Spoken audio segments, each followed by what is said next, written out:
Ready to get started? Let's do it. All right. Is this good? Yeah. All right. Ready to rock? Yeah. Woo! Woo! Let's do this. Let's do this.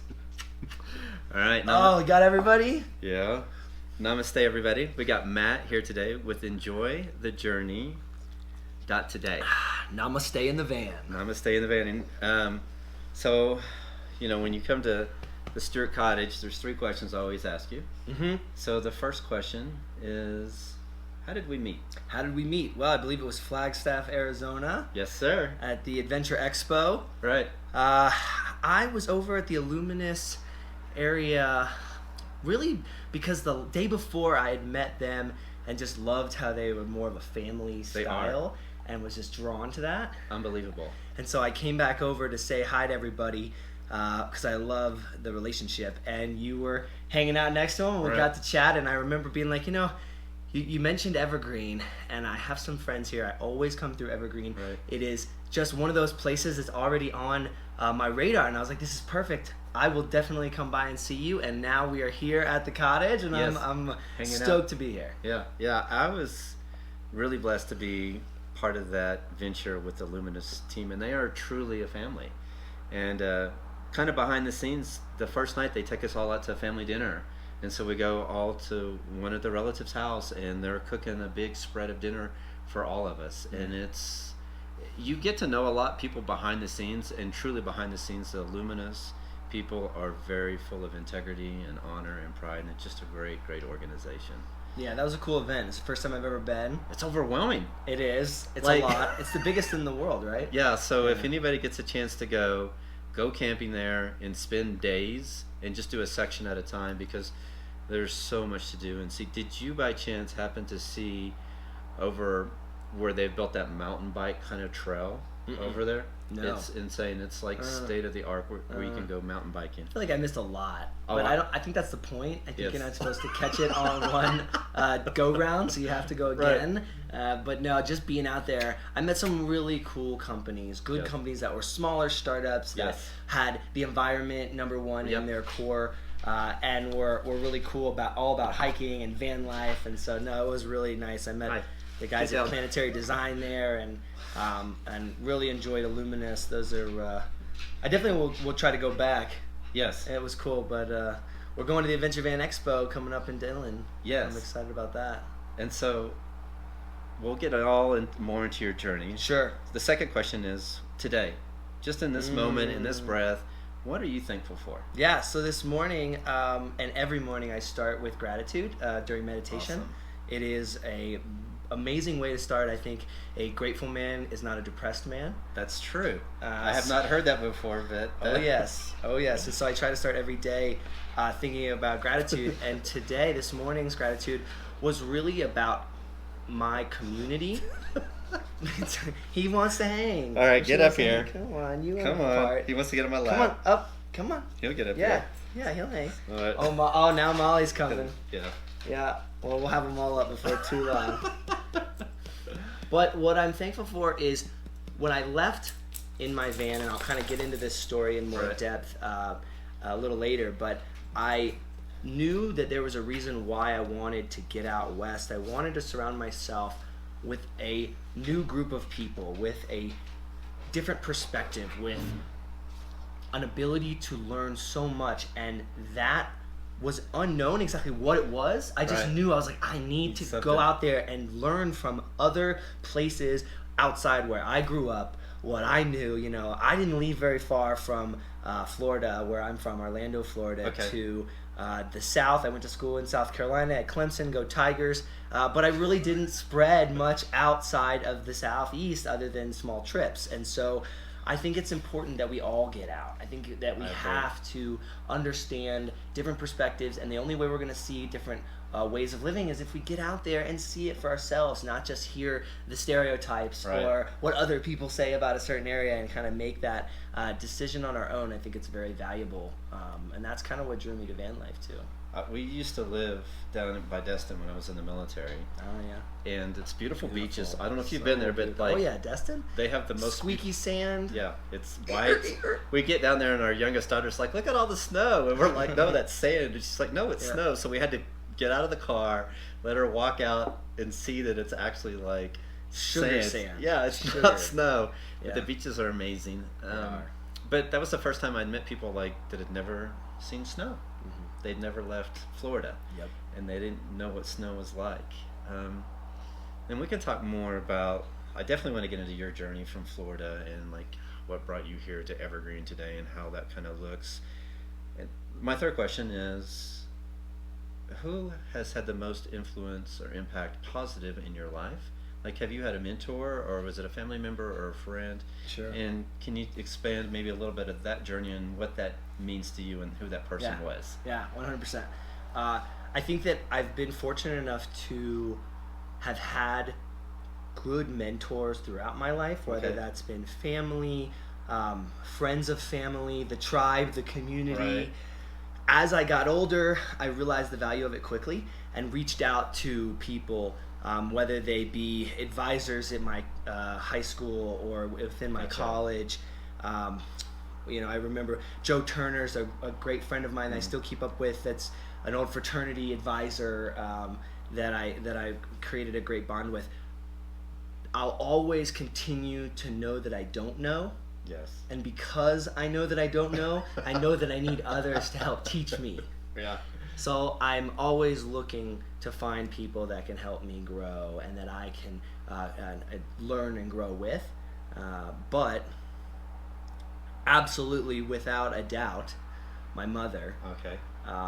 was and it continues to be a positive influence in my life in a way that I love to bring her up and kind of talk about certain things that she did, because it reinstates and it kind of remanifests for me what I believe in and Gotcha. why I do the things I do. And I'll just give you an Oh, example. yeah, please do. My mom was great at never giving up on any situation. She would reach out to people, specifically with relationships, and they may not get back to her. They may not call her back. They may blow her off, and she still, no matter what, would reach back out, try to connect, make that effort. Never held a grudge, never was spiteful, never was, oh, well, they never called me, they never do, Right. It was like too often I feel like I've experienced as you leave college, all these relationships start to fall away. Yes. And unless you really actively reach out to Put the people, effort, yeah.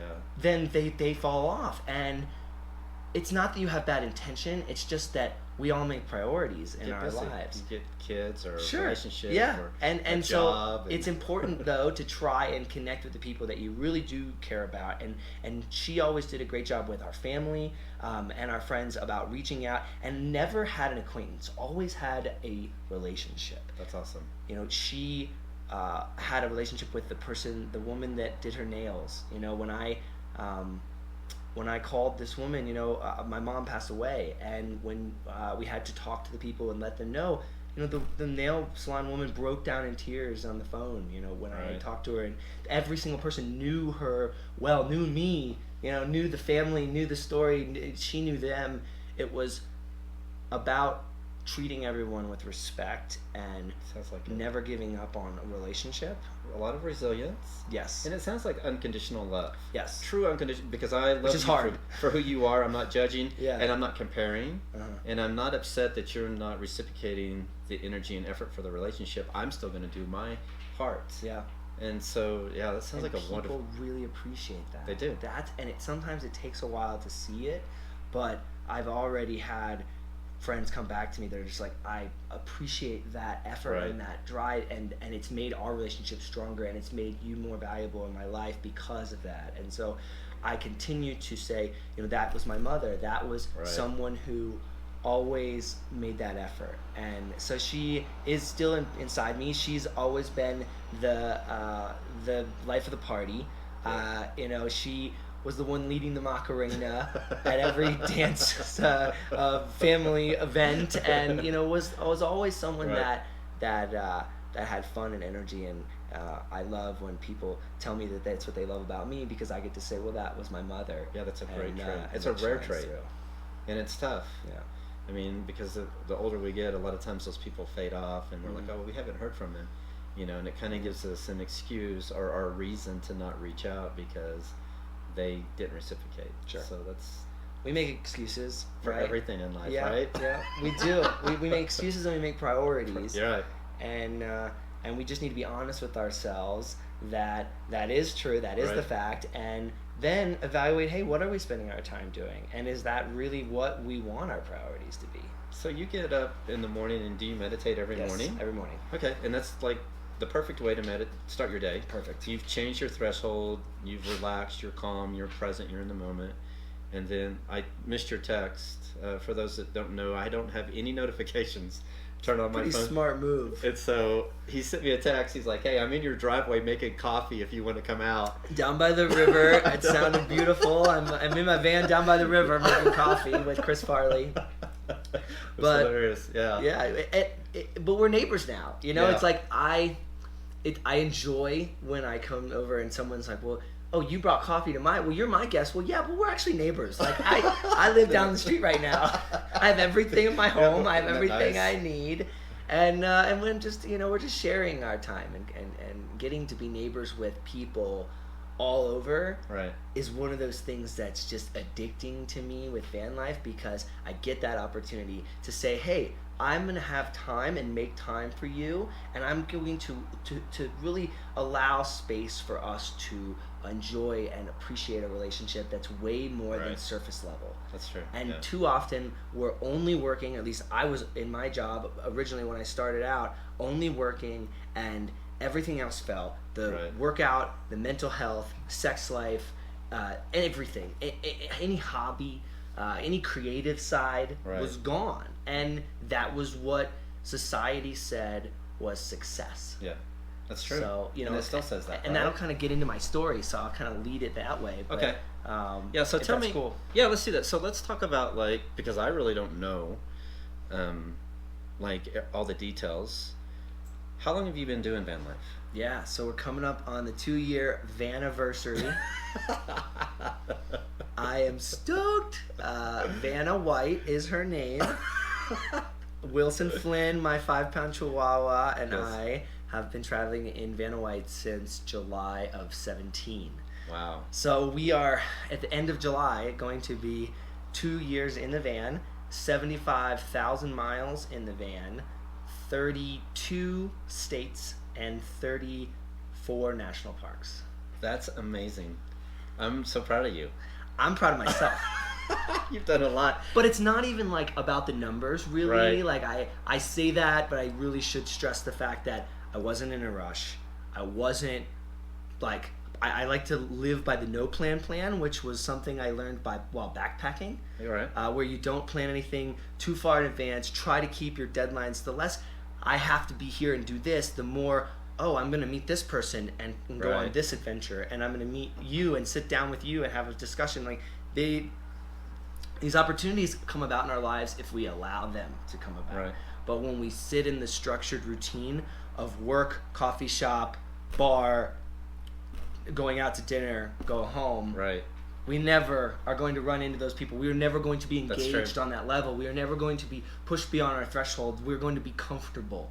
Have you noticed that most van life people are more calm, more relaxed, and they're not usually in a rush? Oh, hell yeah.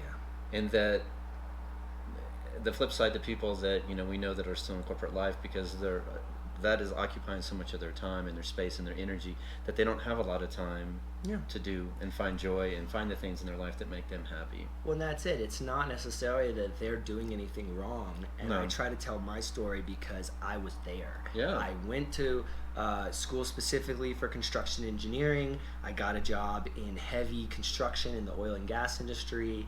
I realized at the quarter life instead of the midlife that all of the title, all of the salary, all of that was nothing compared to quality of life and Right. happiness. And when you are in an environment that is toxic, it can ruin your entire life. I gained 35 pounds. Yeah, I know that. I did too. I weighed 205 Yeah. at my heaviest. 205. 205. I It's think like I made 50% like body fat. Yeah. It wasn't muscle. It was all fat. It was all beer and nachos or whatever, the bar food. Yep. And, the And friends. I made everything else low priority. So I was so busy Right. that I didn't have time to cook or work out.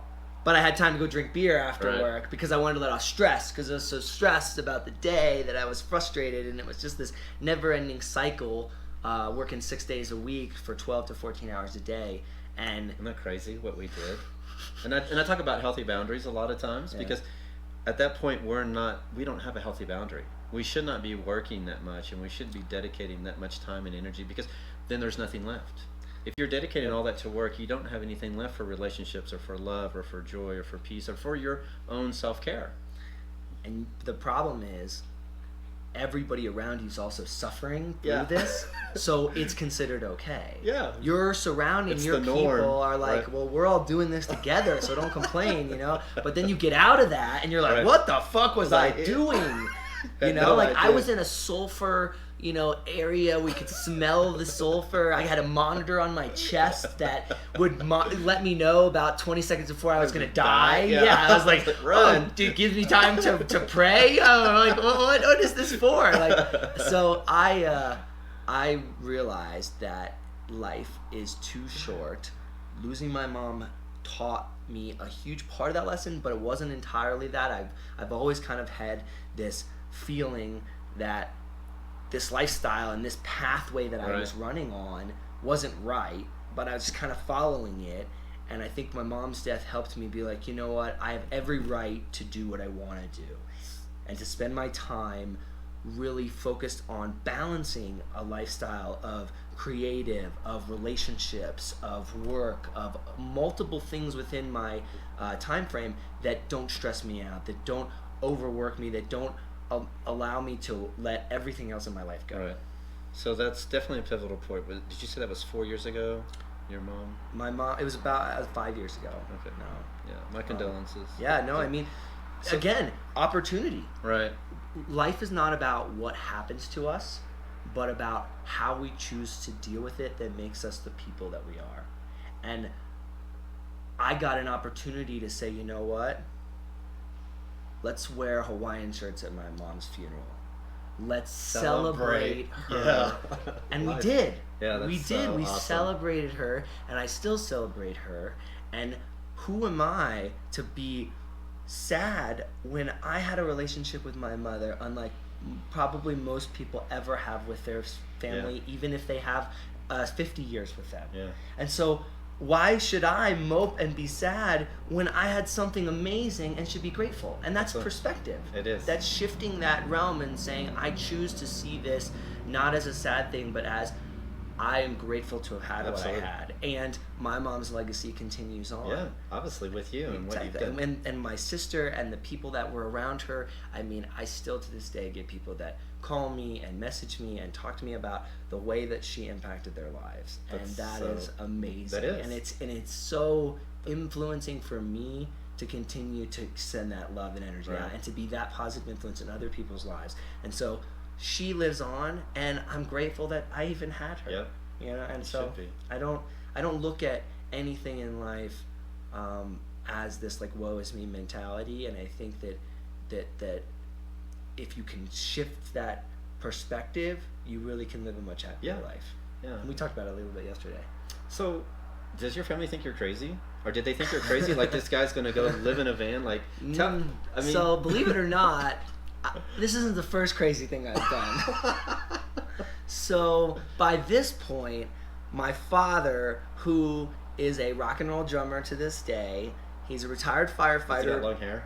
He doesn't anymore. Okay. But when he married my mother, they both had hair down to their back, and the stained glass thing that they made for their wedding looks like two females kissing instead of a male and a female. That's so awesome. they were definitely hippies, and before my dad was a firefighter, he was a rock and roll drummer and was big time anti establishment. His father, my grandfather, was a lawyer in DC and wanted my father to be a lawyer. My dad was like, no, he's a rebel. Not my thing. And so Right. he went to New Orleans to go to college, and left DC, Maryland area, and didn't want to have anything to do with it. Went to Miami, met my mom in Miami, and so they ended up. He really just was not trying to be that way and wanted to be more rebellion. And so I think that when the van life and how I told him, what I'm trying to do, he really saw himself doing it in the experience and was like, I get it. Yeah. Do it. And so and this isn't the first time, like I got a great job right out of college, great according to his standards, according to society's standards, money. What'd you do?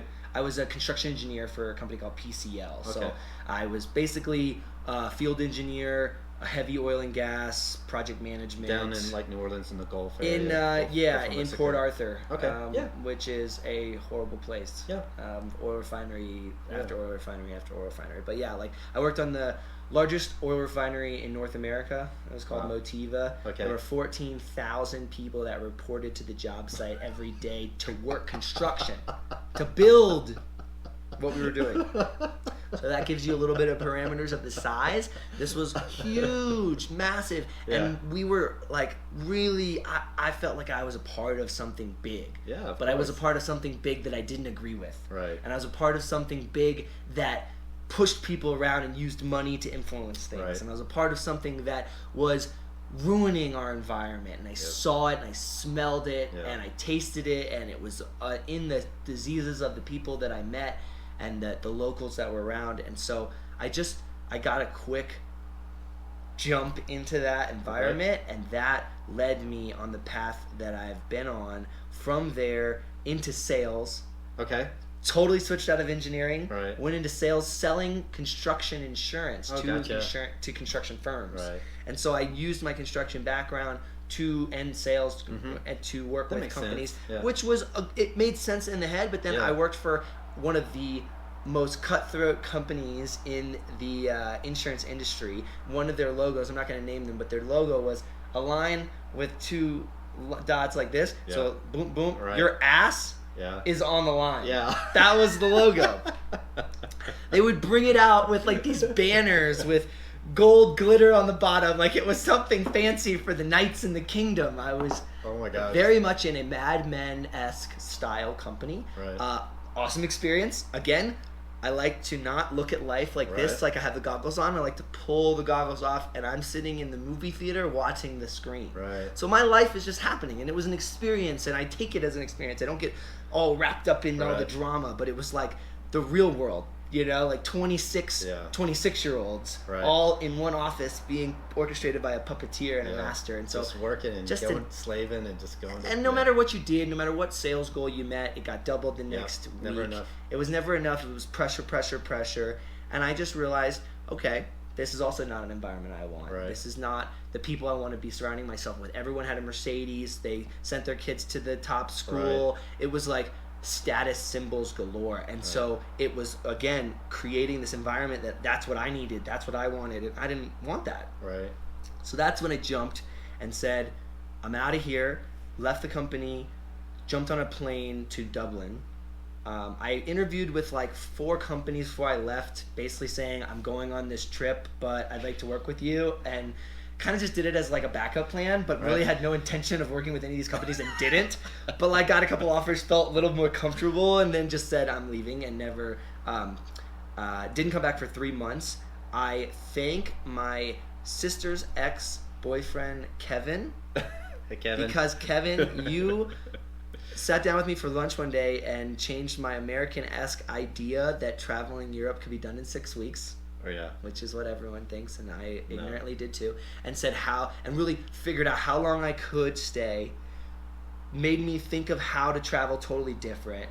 Pushed me away from all the touristy areas into like more remote areas. Gave me a backpack that I actually took with me in my rucksack the whole way. So Kevin, you are a huge influence, and I continue to be that influence for the next generation of travelers that come to me. So I thank you for that, and your legacy continues.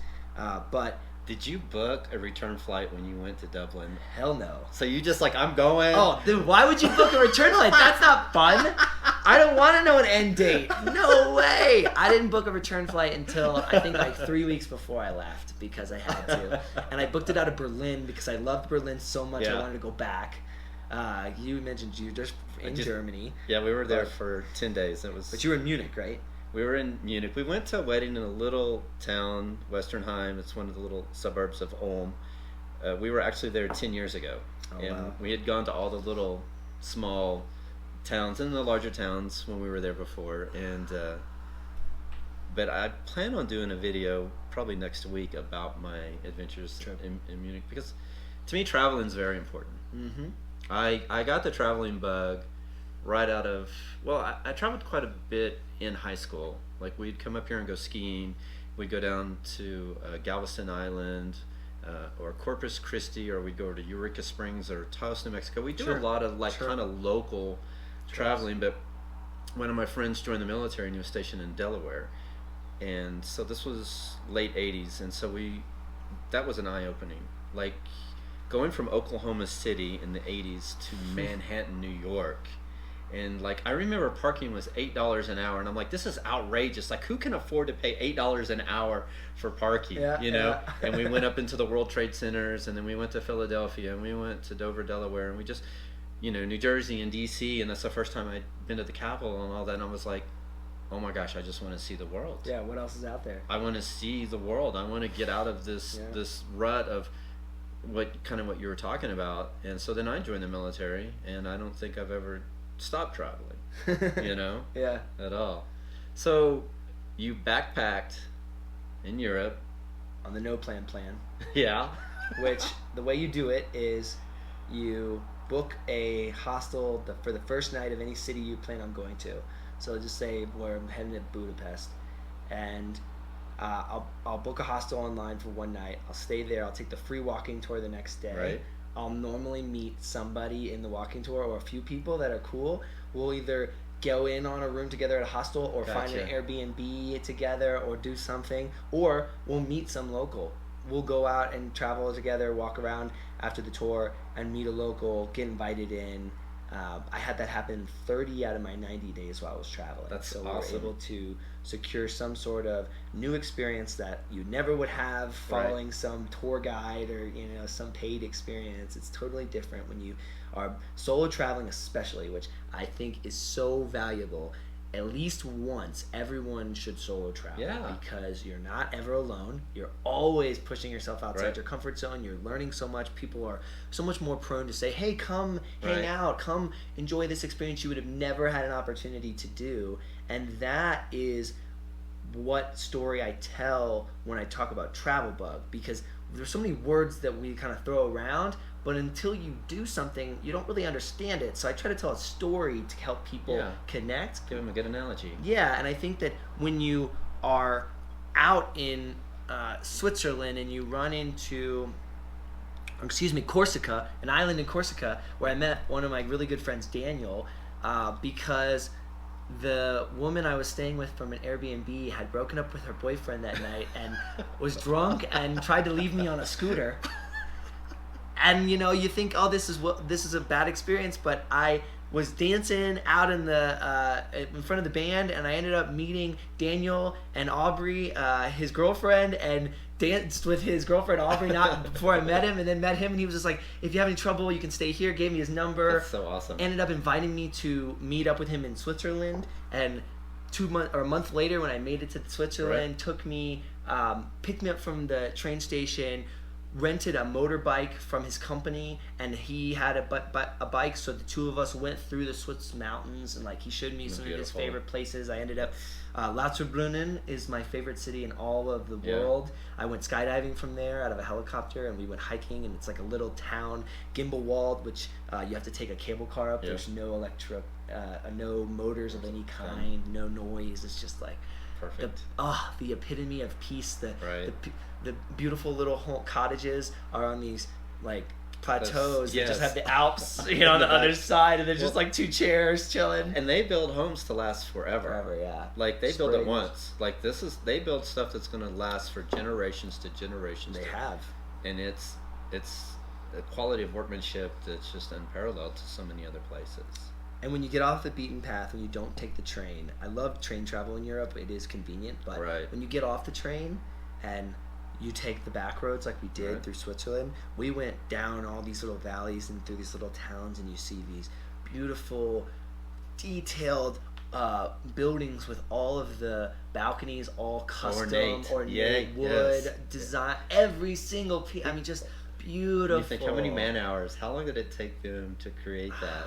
So cool. Yeah. And I love exploring, and that unknown, that excitement is what hooked me. And I said, I want this to be my life. Like, Right. I want to have new experiences, meet new people, engage on a deeper level all the time. I don't want to just do this Right. for a couple weeks out of my year for Yeah. my 3 week American vacation, your which, holiday, yeah. let's be honest, your 3 weeks gets taken up by all your friends' weddings, because as soon as you get out of college, all your friends get married. That's So right. then you got to fly out to their weddings Right. and spend hundreds of dollars to see them for a half a minute, Yeah. only to fly back, and they're stressed out because they're trying to Right. make everyone feel good because That's they all right. stressed out to get there. It's like the epitome of what's wrong, and we lose all our vacation. And so I just said, this isn't the structure I think is healthy. I don't think it's valuable. Like, why are we doing it if you don't have to? And with technology the way it is now, we have the ability to be mobile, to be able to stay connected, and to really dive into things that we love and are passionate about, and find other people through the internet that are Right. also passionate about the same thing. And that's really what I'm focusing on, is building community within the van life community, because Right. every time I sit down or park next to somebody, invite them in for coffee, I end up having excellent conversation. And really now I'm just trying to bridge that gap and get over the hurdle of not just having it but sharing it. Right. Which is why I'm here, because I think this is so valuable, and an opportunity for people to just be inspired by a different alternative way of looking at things. You know, Yeah. like, I'm not sad when I go to my van. Like, I have everything I need within 64 square feet. That's I'm right. literally like excited to be Yeah. back. I don't take other people's offers to stay in their guest beds. I prefer my space. It doesn't have to be big. I've realized, as long as I have what I want, as long as I can froth my milk in the morning, Right. it doesn't matter. Yeah. You know, if You can I'm be in anywhere. in a van in North Carolina, or on the coast in California, or in the red clays of Utah, in some of my favorite parts of southern Utah, and Zion and Yes. Escalante. It's beautiful there. And just knowing and having these memories. I mean, you fly to places, but when you drive, you see the topography changes. You see That's right. how the country shifts, and you see nature, and you learn and grow a much stronger connection with the earth. Yep. And with the planet. And I have just been more drawn to, one, wanting to help people understand personal wellness and Right. mental wellness, and also trying to help people understand our effect on the environment, because those are the two things that matter to me. Yeah. So that's where my head's at now. No, I get it. I mean, I miss this place, and I tell people, probably in every podcast, that, you know, this is what I need in my life. Yeah. What I wanted was, when I lived in the city and I was close and convenient to public transportation and restaurants, and everything was walkable, right? Well, here there's not. I mean, depends on your version of walkable. Yeah, the city's a mile away, right? That's true. So I mean, it's still walkable, but it's not. Same blocks. Right, it's not the same. But you know, when I leave this place, the two things I miss the most is the sound of the creek. So you hear this creek 24/7. It never stops flowing. Yeah. Which is amazing. Even through the winter, it's really beautiful. But then the sights and the sounds, the smells, just the environment, like these trees, whatever they're doing is just nurturing to me. Mhm. And I feel so much more healthy here than I've felt in any other place in my life. And I've heard that story time and time again from van lifers, but I listened to a podcast from Shankar Vedante called Hidden Brain, where they did a scientific study on the effects of being outside for just 3 days compared to a 3-day spa Right. experience, and how the effects on your immune system Right. and on your overall body, from not just the smells, but what falls onto your skin, what we absorb, the sight. I think all of it encompasses our experience, and it's a huge, overwhelming piece of how I find Zen. Right. You know, I like to have some nice smell. I like to be somewhere where I'm visually connecting and hearing, and when I'm out in nature, it's just like so much easier to Isn't drop it? into it. Oh my gosh. I feel so, I guess, de-energized, and I feel so lethargic, and I feel all these things when I get into the city. Mm. And I always remember that before. I always lived in the city, but then when I would hop in to go on a holiday or vacation, and once I got out of the city, I started feeling better. Yeah. Right? And I realized that it's just, for me, now, I mean, it took 50 years. I'm 50 now, but becoming a minimalistic, selling everything in our house, Yes. right? And then starting completely new and fresh in this house and living in the van for 6 months. It really, truly transforms my life, and it still does. I mean, I look forward to the times that we spend in the van. Yeah. I mean, it's just, it's unparalleled to anything else. It gives me like a really sense of freedom, but also a sense of feeling alive. And not having all these other things to worry about. Like, you can be more present if you don't have the property back home and the guy calling you from the lawn thing and the piping and all the bullshit. There's all those things that go wrong when you own property. Yeah. And all the stress. And of course, in the back of your mind, when you're in a van, and we left Kansas City so it was July 13th. We sold our house in May, but then in July 13th, I think was the date that we drove from Kansas City to Denver, ironically. And then we went out to Moab, came back, and then we went all the way up to like Tahoe, Whistler, Canada, and all those places, and then came back and went to Yellowstone. And then decided to relocate out here, and we just look for houses, but it was really a really tough market. And what I really just remember is it's neat and exciting waking up to a new place every few days or so, whether it's you're there one day or you're there 3 days, but absorbing that energy and just it's kind of like I say camping on steroids. And I always tell people, and I told them all that at the Overland Expo, was like, man, whatever you have, that's your version of van life. That's whatever you own, whatever vehicle you have, use that to get outdoors and go camping, and just start with a tent or start with something to get you outdoors and spend time in nature. And then as things progress, because you never know really what you really need or want in your van. And so we're going through our second phase right now with the van remodel. But it's taken us a year. I got the van last May, so this is what, July? That's good though, because you will learn a lot, and you don't want to have it all set when you start. No, so that's good. Because you're like, well, do I really need an indoor shower? Do I really need an indoor bathroom? Do I need? And we're like, no, we don't. And when you live in it, you realize that I either go to a yoga studio, right, and take their shower.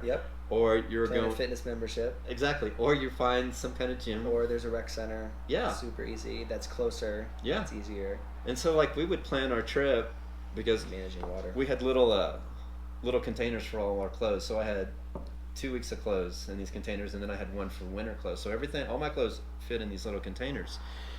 And so we would get to one thing of clothes, and we're like, okay, we're getting low, so we're either going to have to go somewhere where there's a washer and a dryer, a laundromat. And so that's what usually we do. We'd stay at like a military base or sometimes an RV park every so many days, shower, replenish, kind of clean out the van, organize it, and do our laundry.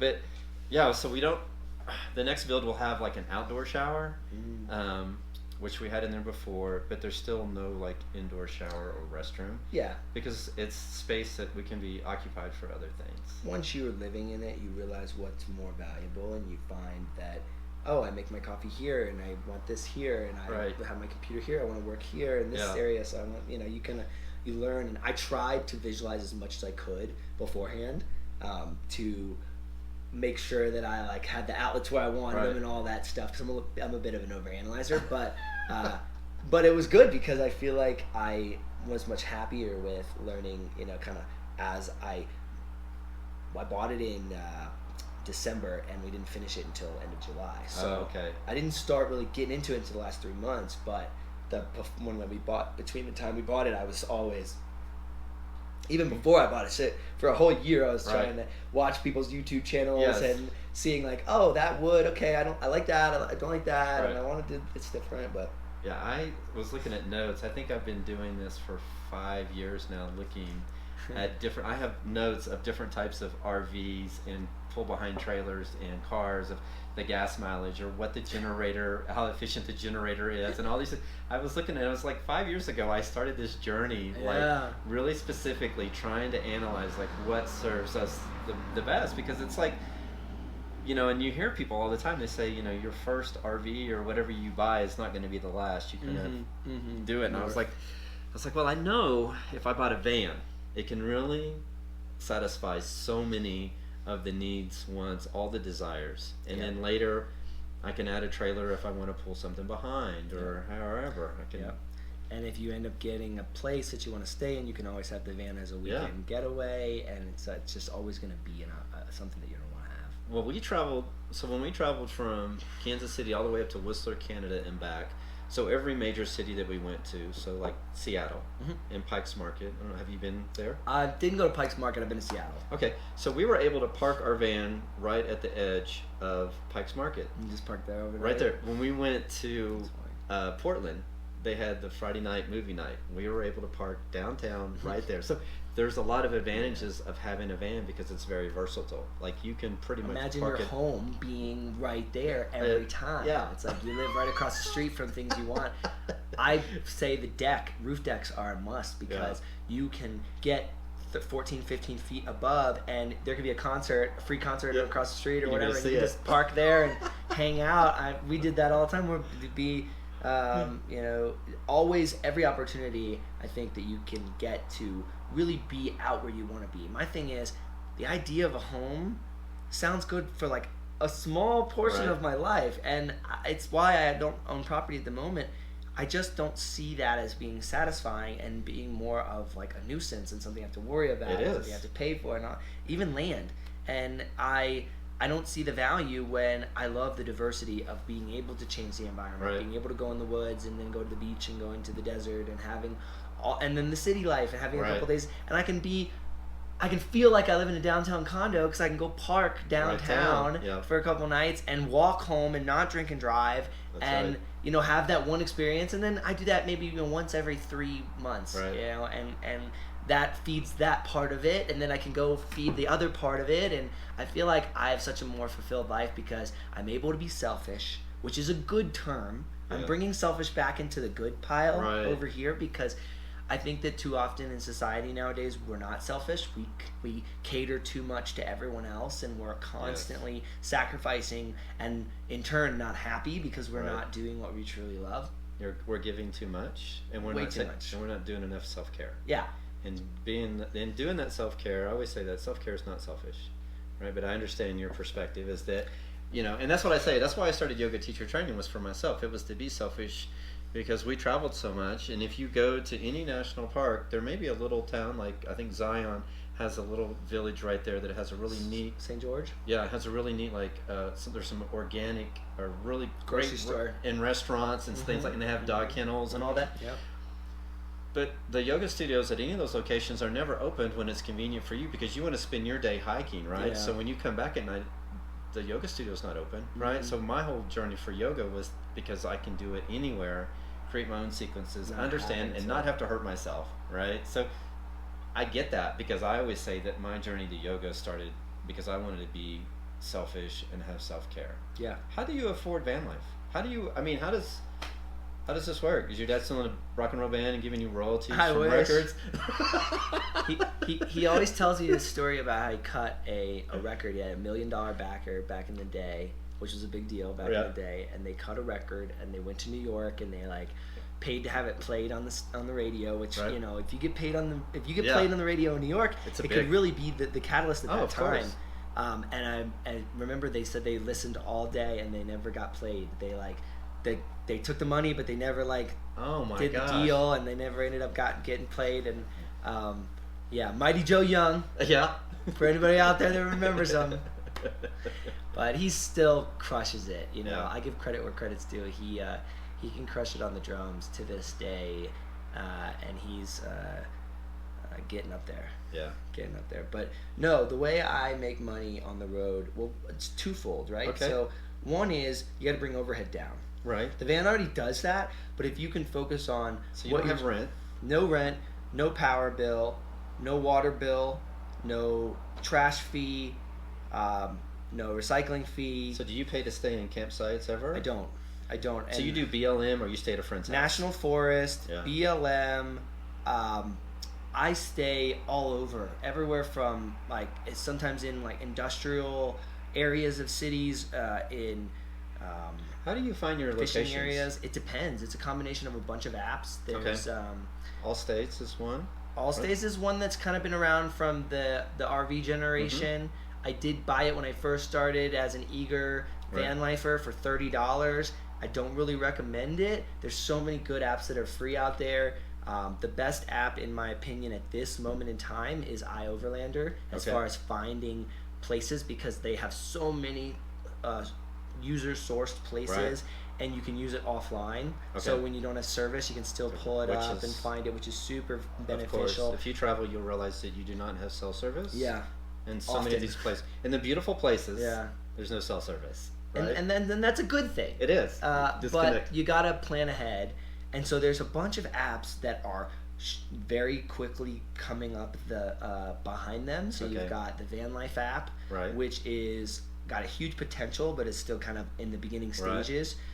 You've got Campendium, which has some amazing campsites with cell phone service tracking on there, which I like, and shows you the service per carrier. And then one that I just started looking at, it's like We Roam, I believe it was called. I haven't heard of that one yet. And they have an overlay map where you can overlay AT&T LTE, and you can overlay BLM land, National Forest land. They've put in the actual map, so if you like click an area, and it'll show you any sort of like National Forest map that they've put, shows you the dispersed camping sites.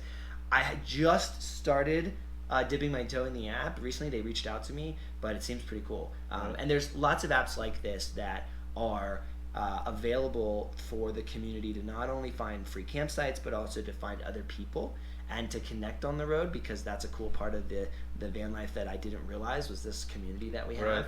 And so I think that the next stage is these gatherings. There's a bunch of annual events that are happening now, and all of us are kind of combining. There's not just Descend on Bend and RTR anymore. Now all these Van Life Diaries gatherings and smaller communities, smaller hubs. Smaller, more intimate, more beneficial, I think, to the better good. So no debt, basically, is what? Yeah, sorry.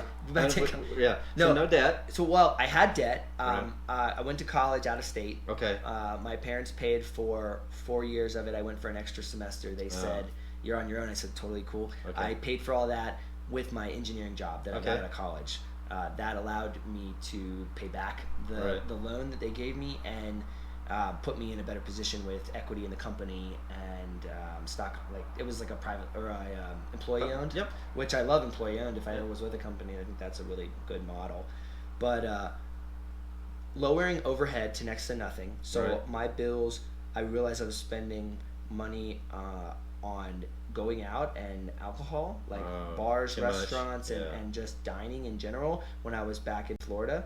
And when I started cooking more, realizing that I could make my own meals, and started socializing in our own environments instead of going to an establishment and paying for the markup, that was when things shifted. And now my overhead is like $600 a month. So you have gas, insurance, maintenance, everything, everything, and that includes all my subscriptions. I got Planet Fitness for my showers and gym, like Google Drive for work and video.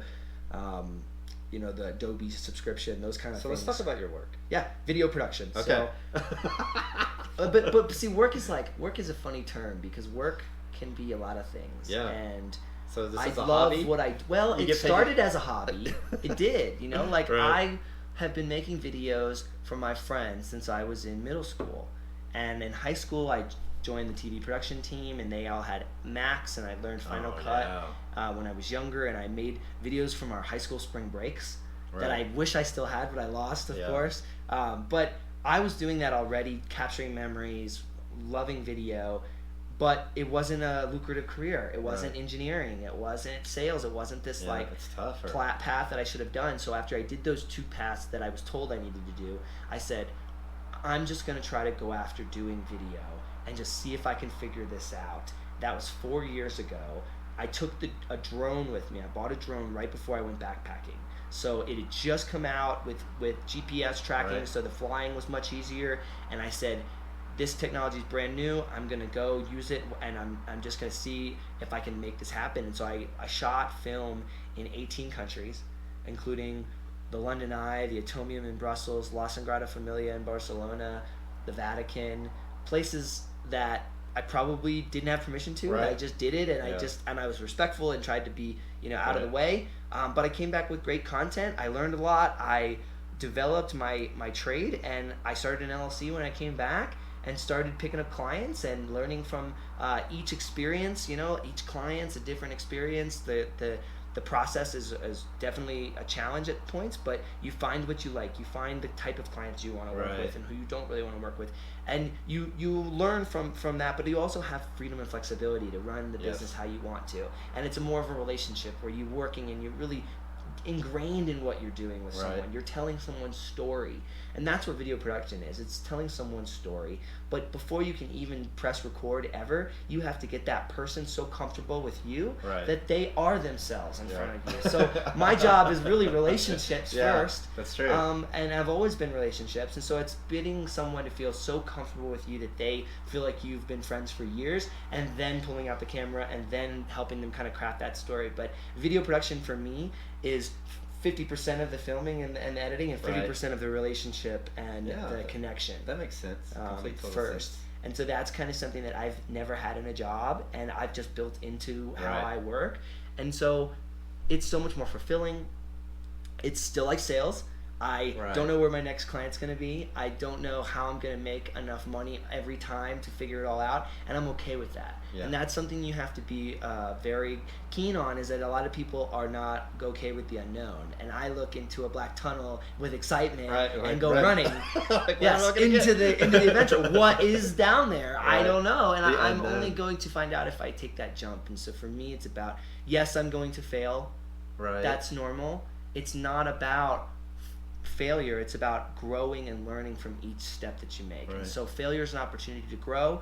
Failure is something that I don't look at as a bad thing, and because of that, I'm continuing to learn. I'm continuing to ask those questions. When someone says something to me and I don't know what that word means, I'm not embarrassed to Right. ask them. Like, what is Why that? shouldn't I ask them? Right. I want to know. Yeah. And I get smarter because of that. This idea that, like, oh, we should already know this, we should already be at this level. I've felt that before, but I just don't subscribe to it anymore. And I don't surround myself with people that subscribe with that. And I think that is created an environment. I feel kind of, in a little bubble now, because I'm Right. around such positive and quality people that have time to share with me and have Right. time to talk and have stories. And for me, it's refreshing, but I never would have gotten here if I wouldn't have taken that jump. That's true. And said, Taking that risk. you know what? I know that this isn't what my family would think necessarily is exactly the right thing, or the normal track. My sister thought I was insane when I first Does told she her. still live in Florida? She or- still lives in Florida, Okay. and she and I have a great relationship. But when I left, there was a little bit of like, "What are you doing? Like, you're crazy. running away Right, from from- something." Right. That's You what a know? lot of people say. Yep. That you're running, and it's like And I'm she just running didn't to, understand it. I'm running to something. I'm running to freedom. I'm running to my life. Right? Yeah, and it's also like I'm exploring. Yes. I'm learning as I experience, and I'm getting outside of the typical and the norm. I never would meet all these awesome people If you stayed where you being were. in Florida. Or- I had to no. been at Horseshoe Bend when I met Keller, or Right. in Corsica when I met Daniel, or like out in these amazing places doing what I love, running into other people passionately living their lives. That's Sorry, I the got difference. distracted. Do you see the VW bus with the? Oh, I see it, yeah. That's like the van epitome life. of old van life driving by. And they've been doing it, it's not like we invented the wheel. No, They've been doing it forever, but the newer sprinters and the taller body generation with technology and the ability Right. to work on the internet and to travel and to have jobs and not just be hippies that Right. are bums smoking Yeah. weed. We smoke weed and we make money. Right. But the thing is I think there's an opportunity now where you don't have to just be a bum. You can make money. Right. I don't make a shit ton of money though. Well, you're surviving, right? Yeah, I'm You're making enough money. thriving. I'm Yeah. saving money, Yeah. which is the important thing. I'm still putting away money into investments, and Right. I'm still allowing myself to save for the future. But I'm not having to make a shit ton of money because I'm not spending a shit ton of money. Right, and I see that a lot on YouTube. People have because I paid cash for my van.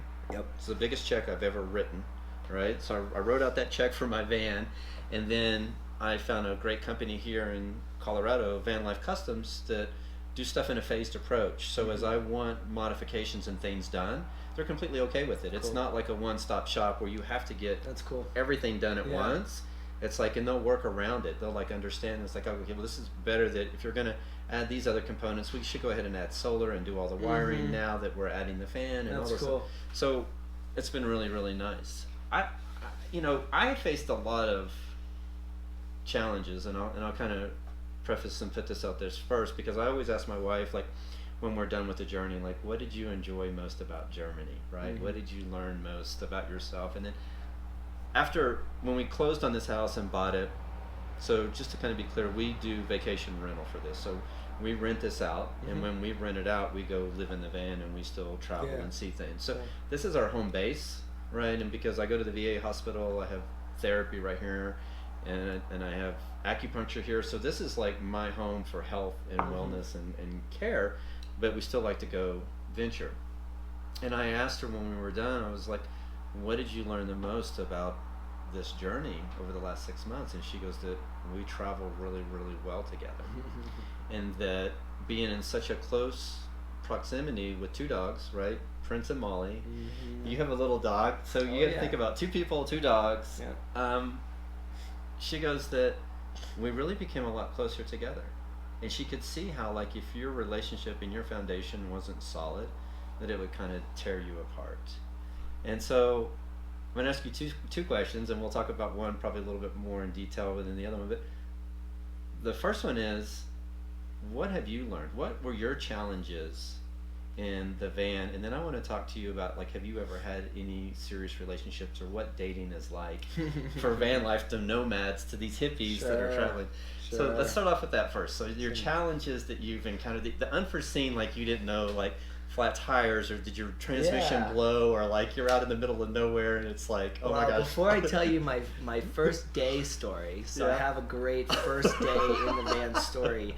I just cracked up because you asked me 2 questions that I think could be combined, because the relationships in a van and things that you learned are definitely tied together. But let's start with the first day. So I just got done with 3 months. Put you in my life at that point. I'm in Florida. It's the summer. It's hot every day. Our van, humid. The van was 2 inches too small to fit in my buddy's shed, so we had to build it all outside with a pop-up tent. That by the end of the construction phase was so beat up from the rain and us tilting it and it cracking, it broke into pieces. It was like a casualty of war. But we got the van done. We're excited. We're going to a concert with our friends out in Cocoa Beach, and we've got about an hour drive in the middle of nowhere between Orlando and Cocoa. Before I pull out, my friend that I built the van with goes, "What the heck is under the van?" He goes under the van, he pulls out half of the serpentine belt. Oh my gosh. So the belt is still on the engine somehow, but half of it is stripped. Yeah. So then eventually the belt breaks. We go get another belt. We put a new belt on. It works. We're like, all right, perfect, for about 15 seconds, and it strips the belt again. And so we're like, shit. So we look at all the pulleys, find out that one of the pulleys is plastic and it cracked. So it was stripping the belt each time.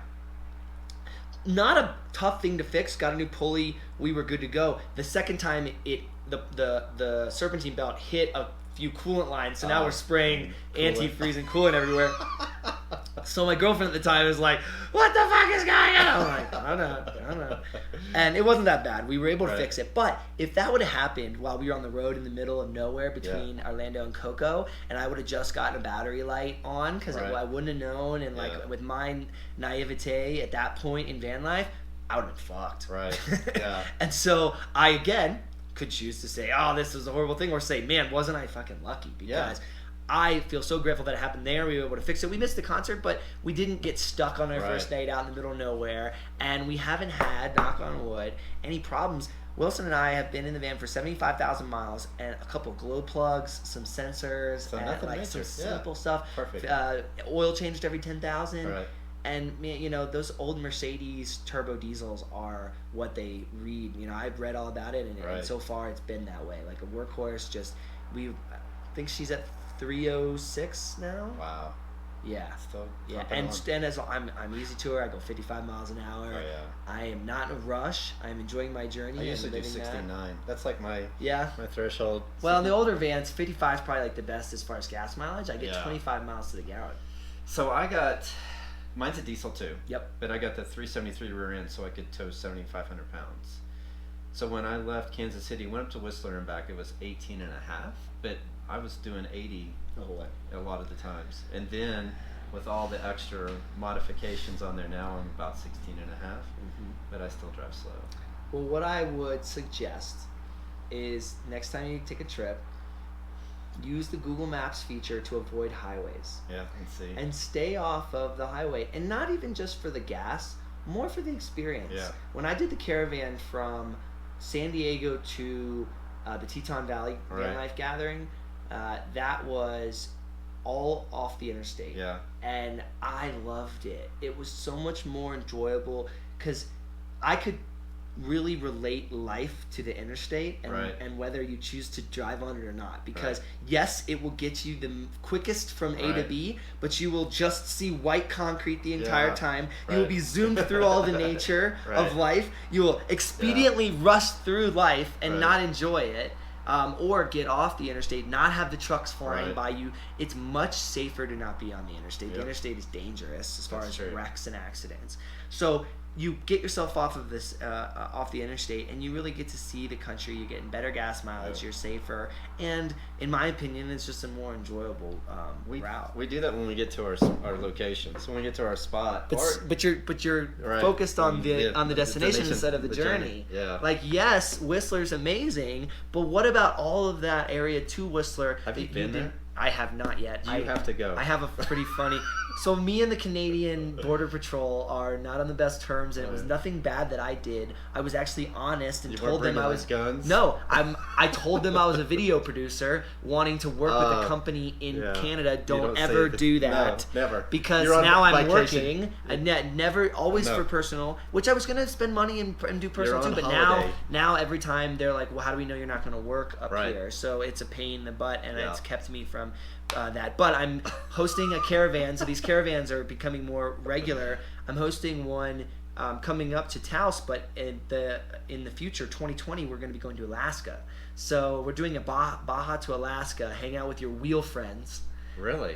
Van life. Do you know your route or your? I haven't done the route. So what we're doing right now is we're putting together the regional captains. So we're Okay. gonna have like 2 or 3 regional Baja captains. We'll have a Southern Cal and Central NorCal, Oregon, and up into Canada, and kind of set all these events. But I'm doing it with the ladies van, Bree and Lacey over Yes. at the Van Life app, and really kind of connecting with them to do this route. But I'm excited to go up there, and we're gonna be able to say, hey, we're doing this, we're going Oh my here, we're gosh. going to I should Alaska. do that. I should Come with just us. I should do it.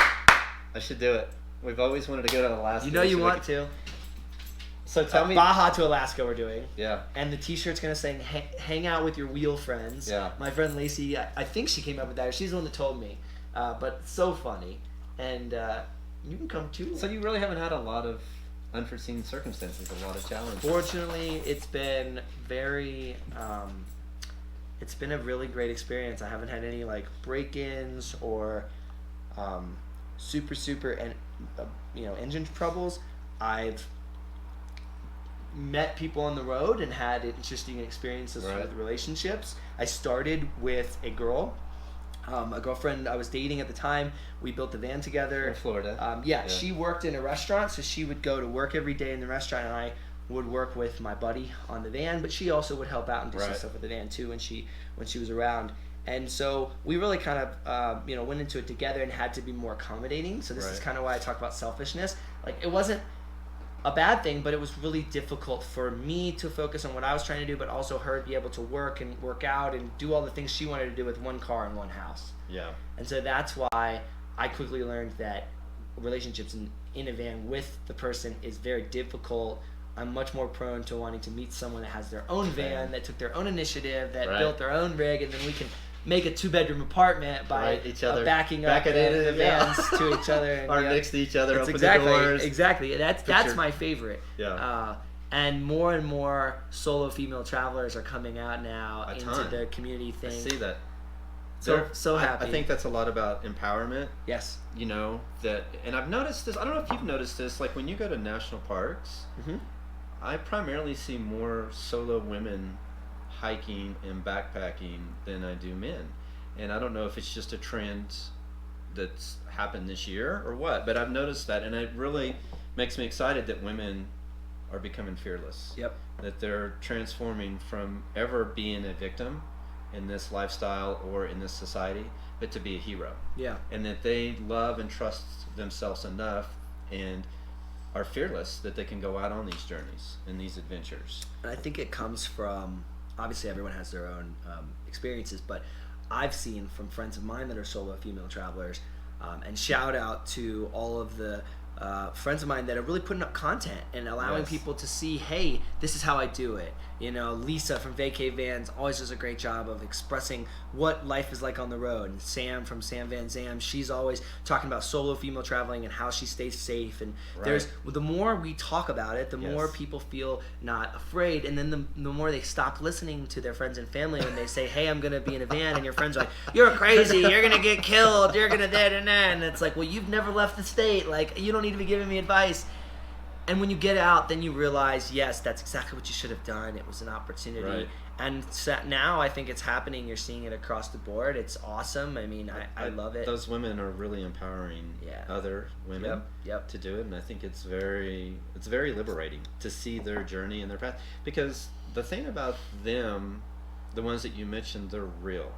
They're genuine. Yeah. It's not a facade. No, not at all. It's not like if that would be me portraying that I'm doing it full time and I'm not. Mm-hmm. It's not. They're doing it and they're living it and they're experiencing it and they're taking you along with the real issues that they've encountered and the real blessings and all the positive and negatives. Everything that goes in, they're giving it. They're not hiding anything. They're shining a light on the dark tunnel that I talked about earlier and saying, this is it. Yeah. Like, let me show you this unknown that you're afraid of. Right. And then once you see it, then you're like, oh, I don't know why I was afraid of this. Yeah. But until you get there, we have to do a good enough job of showing and sharing our experiences in a way that people are like, wow, like, Right.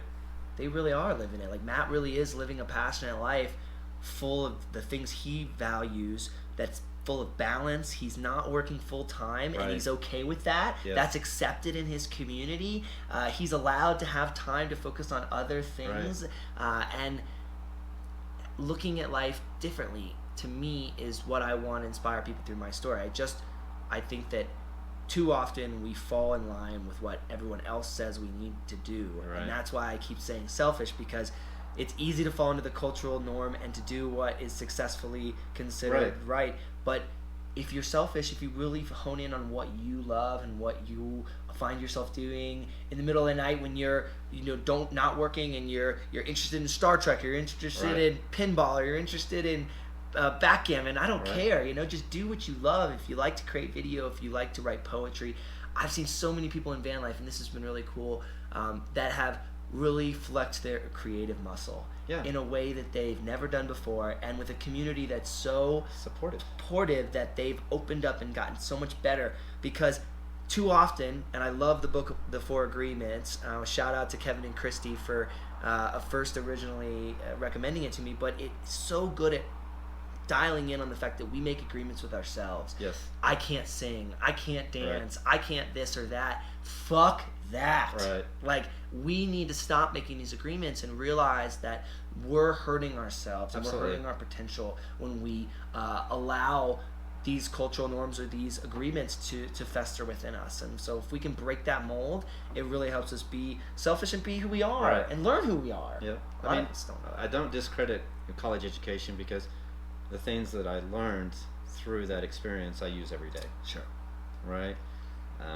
But it's not necessary. I mean, my son didn't finish college and he's making extremely good money, right? So I think it's the path, the journey, but you're right. You don't have to go... Is he happy? Yeah. Good. Yeah, yes. That's important. Yeah, and you don't have to go into all this debt. You don't have to buy things. You get to experience things. Mm-hmm. And I think part of that journey, and you can either talk about healthy boundaries. With your healthy boundaries, you're allowed to be more mindful. But with the less debt that you have, the less stress you have, which allows you to be more mindful, to be more centered, and to be in this moment. If you have all this other debt and all this other stress that you've piled up because of your lifestyle or the decisions that you've made to be in corporate America and get a college education and get your master's degree and have a house and have a dog and have a car payment and have all this debt, then it's tougher for you to be mindful. It's tough for you to be present because of all these distractions. You did a great example earlier when I was an engineer or a contractor at USDA. All the contractors make a six-figure income, right? So we're all making well over six-figure. And so then you have the federal employees that don't make six-figure incomes, right? They're lower. Sure.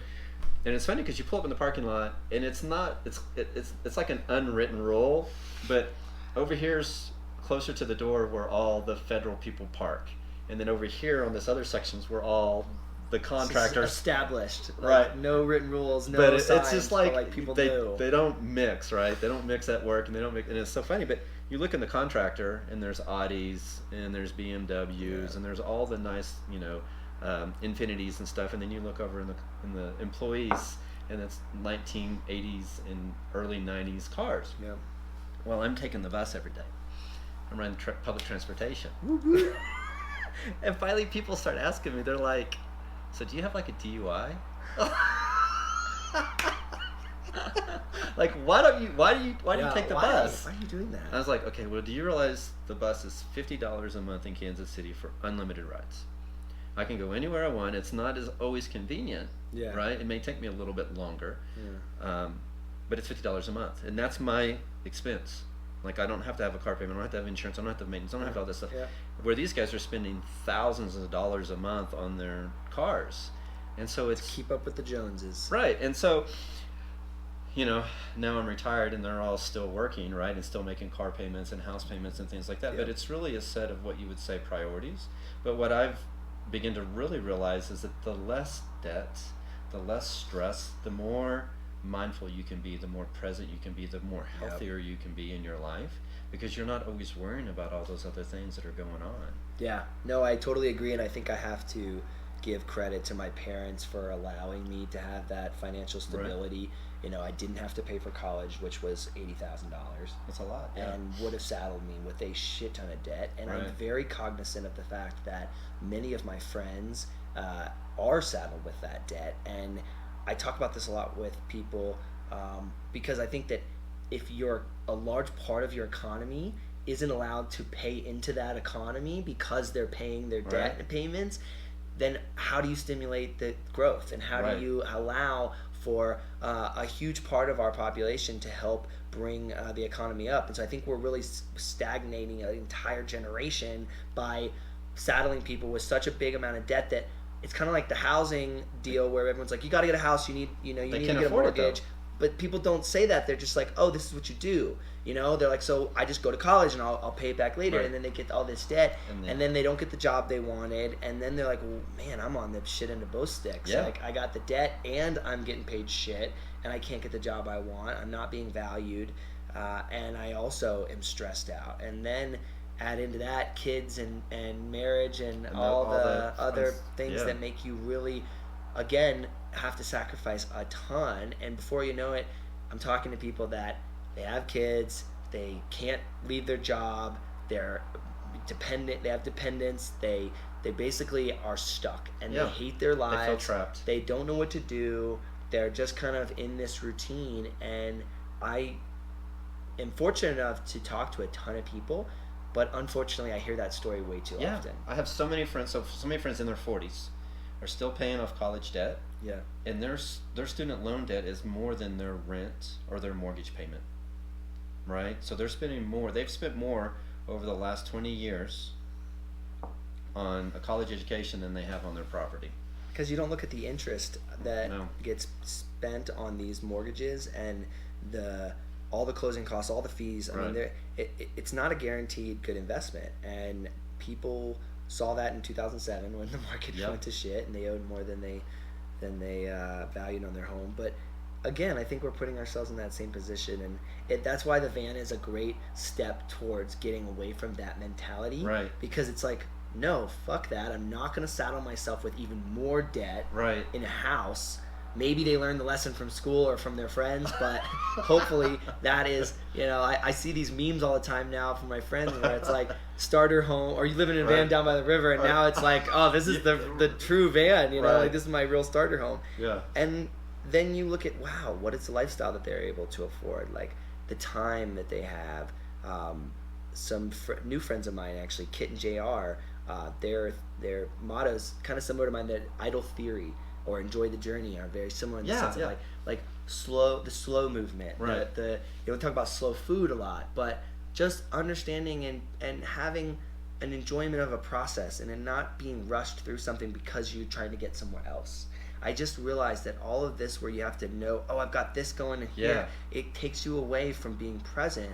And even if it's a slower process to do something, man, do I get so much more fulfillment and enjoyment when I take the time, when I'm not stressed about a deadline. Like this morning, I woke up late, and I'm not going to rush over and be stressed out and probably get in an accident to come to you. I'm just going to go make coffee by the river, and meditate, relax. And you're able to do all that right here. And I'm right here outside your place. And that's your ritual, right? You get up in the morning, you meditate, and you do... Tell me, I don't drink coffee, but tell me about your coffee routine. I enjoy coffee, so I recently kind of stepped the game up. Okay. Because I've been chatting with my friend Justin, who's a coffee roaster in San Diego, and he and I have chatted, and as well as Matt and Amanda, my other van life friends, who are really dialing in their coffee game. So they've kind of talked to me about the importance of, obviously the beans matter a ton, and Justin just supplies some excellent beans, but fresh grind of the beans, and the process of grinding the beans in the morning, and the smell, like taking time to smell the beans, and then pouring them in, and I just steep a little bit of water, about an inch, over the coffee, and you let it do what's called bloom. So the beans will bloom, and you let it kind of sit for a little bit, and you can smell it there, and then kind of slow pour it over. And then mixing it with coconut oil, and I froth my milk with a milk frother. All this in a van. All in a van. Because it's what I truly enjoy. Right. I make coffee for everyone. I like to socialize in the morning. I found that I'm not a night person.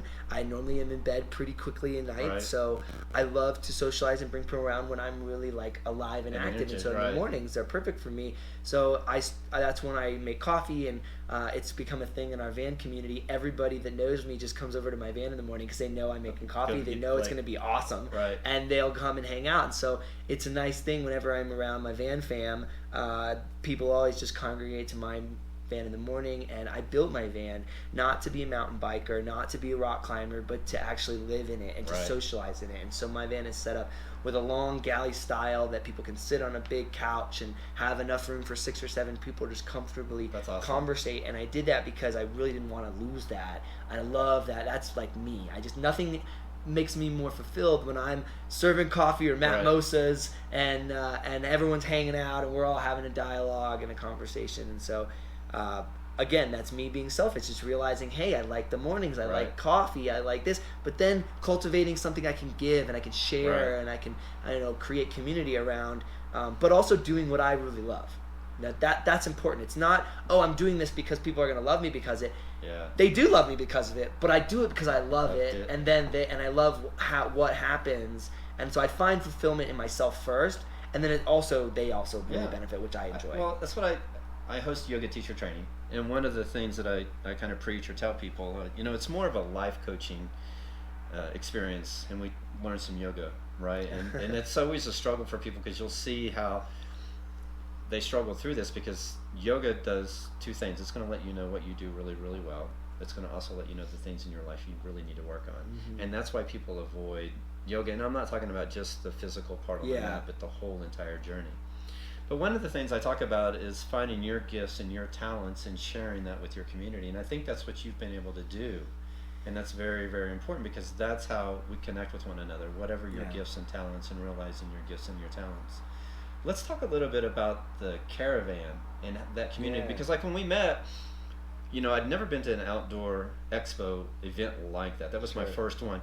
But what I've noticed is that people were very inquisitive. They wanted to know more, like, what is this van life? What does this mean? How does this work? And I just told everybody, just whatever if you're in a Honda Civic, put a tent in the back and a sleeping bag and a pillow, and just go. That's your van life. It doesn't, you don't have to have a van, I would say. So to me, it's more of this outdoor adventure. But the community there was so overwhelmingly accepting. Yeah. And they're really understanding, and they're really wanting to gain knowledge from you and others. And it's really a different concept if you think of, like, my industry, most of it was IT and like cybersecurity, and people don't want to share their ideas with their colleagues because they're afraid they're going to take their job, or they're going to look better, or they're going to take that concept and up it to the next level, and it's like, oh, he's going to look better than me. So they don't share a lot of their thoughts and ideas because they want to hold on to them. So tell me a little bit about this journey as we get into closing now of this caravan, of what you're doing, what that community means to you, and how this whole thing works. Sure. So when I started van life, I immediately reached out and tried to find community, because that's just who I am. Any city that I'm in, I'm going to find the events, I'm going to volunteer for something, I'm going to get my roots in as soon as possible. That's just who I am. It comes from my mom. Yeah. And so when I got to Colorado, the first thing we did was we actually went to a tiny house and van festival in Littleton. Yep. I was going to say just down the street. Yep, just down the street. And there was 7 buses there. And I met some awesome people. I met Brandon and Ashley, the Trebs from Treb Adventure, JT and Tamra, School of Life bus, and all these really cool couples that live on their vans with kids, run businesses, and are super interesting. But also what it was super welcoming. Like we got there on Sunday. The fence came down from the festival at the end. They moved their rigs so they could make space for me to park with them. So I went from attendee of the event to part of the tribe immediately, which I was just like, yes. And then got connected by JT with tons of other people that run events throughout the country. So the Tiny House Jamboree in Texas, and the Tiny Fest Northwest in California, and all the events that Renee puts on that are awesome. So I did a lot of tiny house and tiny living festivals. That's kind of what I started out doing, and did some video production with them. Gotcha. And enjoyed traveling in that regard. And now I've been kind of shifting into the real community driven events that are a little less of business style and homeowners selling tiny homes, and kind of the DIY section being small, and kind of expanding in all DIY. It's just people that built their own rigs out there. And to touch on what you mentioned earlier, it's a community of people that are immediately allowing everyone to connect with them on a deeper level, taking their walls down, becoming vulnerable. And the people that host the events do a really good job of creating that environment, and we all try to help foster that. But allowing space for people to be vulnerable, allowing them to realize that, hey, it doesn't need to be surface level, and you don't have to know everything, and like you can ask, and we can really dive into shit that you're afraid of or you're scared of. That is a whole new side of a larger community, that being able to foster it on that level of 100 people was like shocking to me. What I've found the most successful way of creating that vibe is through these caravans. So gatherings are big. Okay. Caravans are smaller. Caravans to me are what van life truly is, because you meet up with a couple different people from all different walks of life. All right. You travel with, say, 3 to 5 different rigs. It doesn't matter, like you said. I've traveled with people just last week that were an old Westie, a Sprinter, a Transit, and a what were they called? Like a little smart car. That niece, this girl, she actually sleeps in the back. She made a bed out of it. That's so cool. And so it doesn't matter what you have, right, rig-wise. It's all about that experience of traveling together, experiencing new things together, eating together, which is, I think, a really good connection ritual. But then when you're eating, well, what are you eating? Well, I'm going to make some vegan meal, most likely. And someone else is going to create some vegetable, and so then you're going to be experiencing new things. You're going to be trying new foods. Yeah. And maybe someone like myself who ate meat their entire life is going to say, well, that's really fucking good. I don't need to maybe eat meat. And because of these positive influences, Right. I've changed my life drastically. I've slowed down my meat intake a ton. I've slowed Right. down my alcohol intake a ton. I've seen great results from my body thanking me for these Right. decisions, which I think you always should listen to your body. Absolutely. But these are things that I was influenced by my community, and so my goal is through these caravans to influence people subtly, though, just by what we're doing. I lead a meditation class every morning. We do yoga in the morning. If someone wants to come and join us, it's just that catalyst of like, you inspired me, you got your Right. mat out, so like I wanted to do it, but I just hadn't Right. gotten enough oomph. Right. And so that motivates me, and that happens in a breath workshop that I've done with just 10 of us in Buena Vista Right. at a campground, and Melissa leads her breath class with just an intimate group, and those opportunities to try new things and to learn about stuff that you've never seen. We're not doing that in our typical routine, in our typical route, and that to me is what's engaging people on a newer level, and so And deeper, and they're really much becoming deeper. enlightened and Yes. understanding. because seeing a different way of looking at life. Well, and normally, like seeing when you go things. camping, it's with maybe your friends or family, but you're actually bringing other people in, right? Yeah. And getting their experience, and it's all about acceptance. Yep. It's all about unconditional love and not judging. And when you see someone that is used to being closed up, and I used to really get this experience from festivals, music festivals, because I would go with a big group of Yes. people, and we would pull people that maybe weren't Right. really into it and didn't dance, and by the end of the weekend, They're they're dancing. flailing Yeah. away, they're having a blast, they could care less what Right. they look like. You know, like those are the valuable experiences that I think get lost in this idea of festivals are just drug-induced hippie fest. There's a lot there with becoming, comfortable in your own Right. skin and being accepted by your peers and, getting out of Right. that structure. And I 3 think days that's of valuable. camping outdoors. Yeah. Yeah, and so We'll do it, like yeah. the same experience of 3 days camping outdoors with different people, eating your meals together, experiencing a different you way of doing learn. things, you grow. And so Yeah. that is what I've taken with the caravan and kind of tried to formalize more, is this ability to have these experiences where we're out doing little things, finding free events, hiking a 14er, going to a free concert, all these cool things that I love to do anyway, sharing them with people. And then they may also join me for a meditation in Right. the morning. They may also do yoga with us. And so for me, I'm not saying I have it all dialed in. I All right. definitely You're still don't. learning, right? I just think that the more good people that I surround myself with, they're naturally going to contribute. Yeah. So I just contribute my portion and what I can do, Your gifts, and your I surround talents. myself Yeah. with other good people, and then they contribute. Their gifts and talents. I've Naomi, one of my friends, as she leads the yoga class, and Melissa does the breath work, and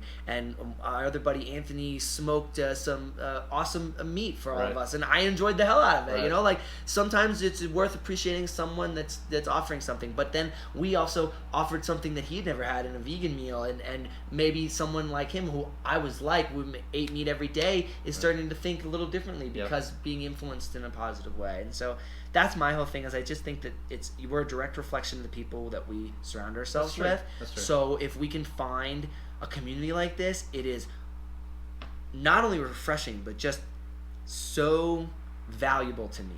And all this information is Valuable. on your website. On my website, enjoythejourney.today.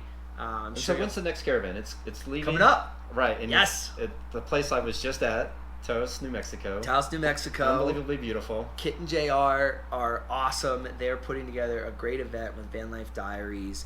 And you're in a leaving- beautiful spot. We're leaving on August 8th.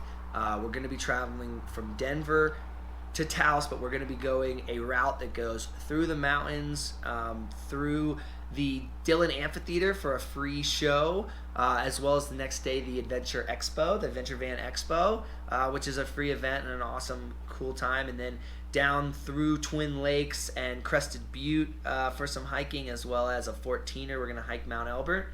And then down through Creed and Lake City and Pagosa Springs. We're going to hang out in the hippy dippy hot spring down in Pagosa Springs, and I've got a couple other cool things planned. But it's really about getting off the highway, getting away from your typical, this is how I get from point A to point B, and me saying, hey, we're going to go this way. We're going to wander. We're going to go places you've never been. I'm going to take you through the Rocky Mountains. We're going to meditate. We're going to really have an experience and live, and we're going to think about enjoying our journey again. It reminds me when I went down to What city was it we met in? Flagstaff. Flagstaff. Yep. I went on one of these little, and I do this occasionally. I'll go off these little roads, and we do that here now. Like when we're going, like if we're going to Colorado Springs, we're going to take a different route. Yes, I like that. And I got off in this little town, and I was like, oh my gosh, I feel like I'm in the movie Cars, because it was just like that little town, Cars, with all the same scenery and stuff. So you're right. It's like when you get off the path, and it's the whole theme of the movie Cars, right? Is like, we used to have the Route 66, and we've taken it away, and so it's true though. I mean, what is life about? What are we here for? And is it worth it for us to rush from point A to point B, or is the point of us to find that satisfaction, happiness, and gratitude in all parts of the journey? Absolutely. Instead of focused and worrying about the future or the past. That to me is what Enjoy the Journey embodies. That's what my life's about. That's my goal with sharing this whole experience. It's all about getting people to realize that life is too short. We are only on this planet for who knows how long. You never know. And if we can't find gratitude and excitement and passion in what we're doing every day, then are we truly prioritizing the right things? Yeah. And that's kind of what my message is. I love it. So hopefully soon, I have company coming into town to this next one, but hopefully I can join you on one of these caravans. They're going to be awesome. I really enjoy it. I definitely need to carve out and figure out when the time is to Alaska, because that's the thing that my wife and I have always talked about. Is that like a month long, do you think? Oh, more than that. So Baja will start in January, end of January. We're going to be meeting up in San Diego.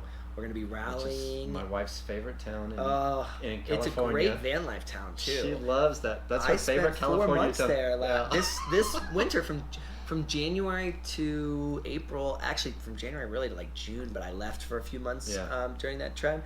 But I was down in San Diego for a while. They have a great winter. I mean, it's just beautiful down there. It's quiet. It's their off season, and it's great for van lifers. You can park in Mission Bay, like on the water. Oh, okay. Watch the seals go in and out every morning, and the dolphins. They have a great dog park. It's awesome dog park. Named after a lady. Dog Park. Yeah. And Fiesta Island, the van life app actually adopted it now. So we do trash cleanups on Fiesta Island down there, That's awesome. and we do meetups. And so we'll be rallying at the meetup, the end of January meetup, and then heading down to Baja for a few months, probably like 2-3 months. And then the plan is to get to Alaska by August, July, August, somewhere around there. So I got to talk with people that really know the weather and the route and all that, and kind of dial it in. At this point, what we're doing is we're formulating like a time frame, and we're starting to build our teams out of captains for different regions, because I'm more going to be a project manager and kind of manage the whole process, and then allow these different groups to help give their insight and their knowledge, because I don't know It'd be the whole awesome way. if you had a whole group of people that took off and went up there. I think we will. I definitely think we'll gain and lose people on the way, but once we get out of British Columbia, I think you're committed. Don't bring any guns. No. And tell them you're there on holiday. You're not there to work. I'm gonna get flagged anyway. So there's 2 things I know. No drugs, but I don't have to worry about taking drugs. No, they got drugs up there. But I never take my firearms. No. And I'm only no matter where I go. Even like in Germany or India or whatever, I'm there on holiday. I'm there on vacation. I wish you would have told me that. I wish we would have met earlier, because my friends and the client that I was working with at the time didn't tell me. Yeah. And so I went in there blind. But you live and you learn. I'll get back there. I really want to go hang out in BC and Victoria Island. The route is not really through Whistler, but if you went through Seattle up through Whistler, a little of a diversion, that is unbelievably beautiful. Yeah, it is. Oh no, so that's the thing. It's not about a diversion. Yeah, it's the journey. Like I want to go there. There's no point. The A to B shortest route is not the point. And I've heard if you go through some of the other ports of entry, that they're a lot less busy than the Seattle one. So when we went into Canada last year, I forgot the wait. It wasn't bad at all. Yeah. But coming back, it was about a 2-hour wait, and they said that sometimes it can be up to 4 hours coming into the country. And I'm in a big van, and they're asking me over and over, why do you have such a large vehicle? Yeah. And they're looking mirrors, and they're looking inside the van. Well, they're very inquisitive. Have you heard of the scanners? I almost feel like nowadays you go to the bigger ports with the scanners because the scanners will scan your van, and like I'm not harboring drugs, so I'd rather have them just scan the van, see that I don't have anything, and then let me go. And those are apparently more prevalent now on the bigger ports, but I haven't tried in about a year. So every time I go, I automatically go to secondary. They don't even they're just like go, and then I have to plead my case, and it all depends on the officer. And I've made it in without the van. I made it in on a bus. I took a bus to Vancouver to see if I could get in, and took Wilson and got in. But that's awesome. No, I haven't made it in the van yet. But well, thank you so much for this opportunity to share your story. Is there anything that you feel that we haven't discussed that you may want to discuss as we go in closing now? Well, I definitely think that my energy and my focus right now is on finding ways to connect people with things that have truly helped me in my journey. And so what those are one, the community. So that's why the caravans are awesome, and we talked about those. But two, meditation. We touched on it, but if anybody's interested in more, I started a program called Gateway Meditation. And it's my bite-sized way for people to try meditation, give it a shot, some free resources that I use, like Insight Timer, which is a free app, and a 30-day trial, and Sarah Blondin is my favorite teacher, so I've got a bunch of her classes that I recommend, kind of like a starter kit. So it's on my website, enjoythejourney.today/gateway meditation, but if anybody's interested in trying meditation out, it's changed the lives of not only myself, but my friends and family, and now I'm just trying to find a way to help others realize how valuable it is. It is. It's definitely the way to start each and every day. Threshold. 10 minutes, that's what I tell such people. A small amount of time. If you have 20 is the perfect idea. 20 is great. But if you only have 8 or 5. Or 5 or 1 or whatever, it is. Just showing up, what I've found is that it's not about the long-term goals. I won't get into this too much because it's a long discussion, but instead of saying I want to lose 20 pounds, I want to increase my bench press, I want to whatever, I just want to show up and be happy that I showed up today. Smaller pieces of it, I think, make more sense to me, because just showing up in minute, every time I go, why did I miss it the other day? Why? You feel why different. did I'm it's so refreshing. And so just getting there every day, I think you'll find satisfaction in, and that's all you need to start the routine. And I will also say that if you have a trigger, if something has occurred in your life today, any drama, any negative energy, try to remove yourself from that and go where you can to be present and be mindful and go meditate, whether it's your car or the bathroom or a park bench. But give yourself that selfishness, as you put it, to change your threshold. And it's one thing. So you start your day off with that, but anything throughout the day that occurs that causes negative energy or a trigger, remove yourself and go meditate. And van life allows me to remove myself, because think about it, anywhere I am, I could always go to my place, turn on my music, light some Palo Santo, play a meditation. I can always kind of create that environment anywhere, so it's very valuable. Whereas sometimes, I know coworkers that I've worked with in the past where they'll have headphones, but I get it. Sometimes you have to control your environment. And if I'm on an airplane on Spirit Airlines because I wanted to be cheap, and either the kid in the back or they're trying to sell me a credit card, I gotta control my environment. So I always have headphones, I always have a pillow, because you've got to control your environment. But it's true, otherwise you suffer through a lot of things, and you're just angry, and then you're stressed, and then you're complaining to someone about how the kid behind you kept blah blah blah. No, quit worrying about it. Refocus your energy, and you'll be a lot happier person. Because all the unforeseen circumstances are going to happen each and every day. It's always going to happen. It's not the key to happiness is finding gratitude and realizing how good you have it, and refocusing that energy, because we choose to live in that sorrow or contentment. That we choose it. And so I just choose to live a life of happiness with smiles and enjoyment. Well, thank you so much. Yes. I'm so glad that we connected and reconnected. I love it. We'll do it more. So. And if anyone wants to join my journey, reach out to me online. I love connecting with people, especially people that I get to go a little bit deeper with. So you can find me online at enjoythejourney.today. Also, my boy Wilson Flynn wasn't here. He's my co-captain, my other half. So I'm going to give a big shout out for him for not being. Oh yeah, you'll see. We have some little stickers. So this is his new Left Tongue Willie sticker that I had made. And then I have a little magnet too. Yeah. Super cool. All right. Well, thank you so Awesome. much. I appreciate it. Yeah, cheers. Namaste, everybody. Namaste in the van.